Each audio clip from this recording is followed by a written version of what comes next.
Most dogs are treated with kindness and patience. Some as just household pets, others like one of the family. But there's a Broward-based nonprofit organization rescuing dogs others have mistreated.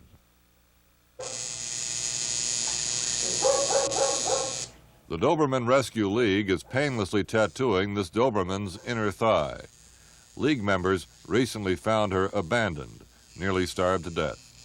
Now, with permanent identification, they say it's unlikely she'll be thrown out on the streets again. The Doberman Rescue League has taken under its wing over 300 Doberman pinschers found stray, abandoned, or mistreated.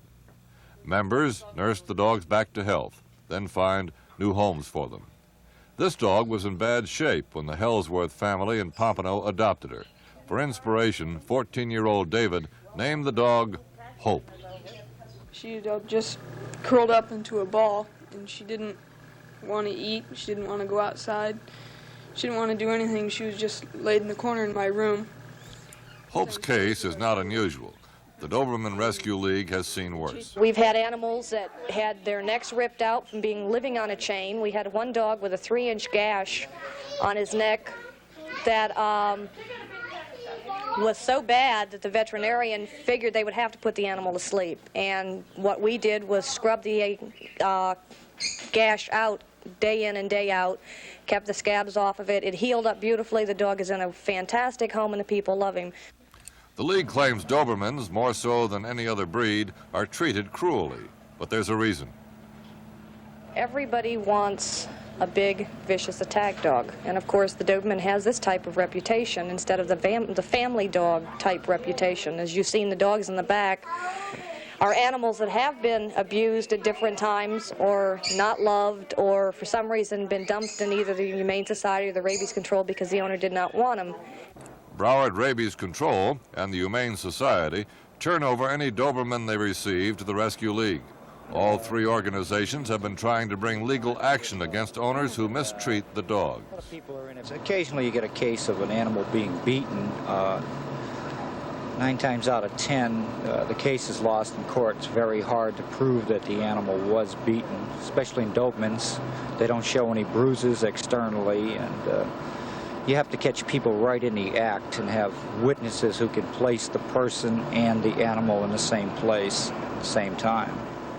The league depends on calls from residents who spotted a stray, lost, or abandoned Doberman. There is no main office or kennel, so members like co-founder Pam Rogers pick up the dogs, take them to a veterinarian, then play nursemaid until a right home is found.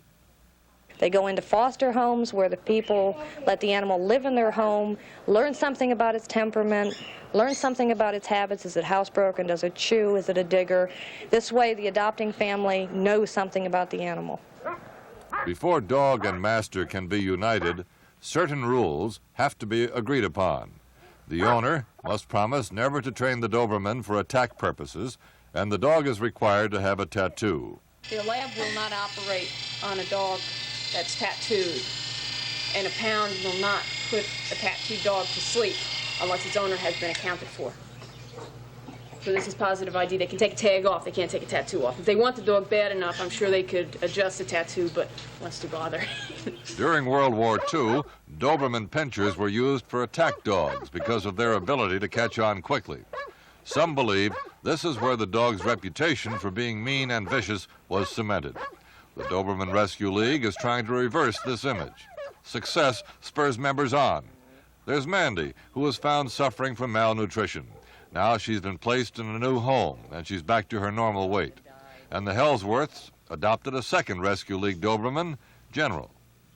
And when we got him, he weighed 43 pounds, and he had leptospirosis, and the vet said that he was going to die.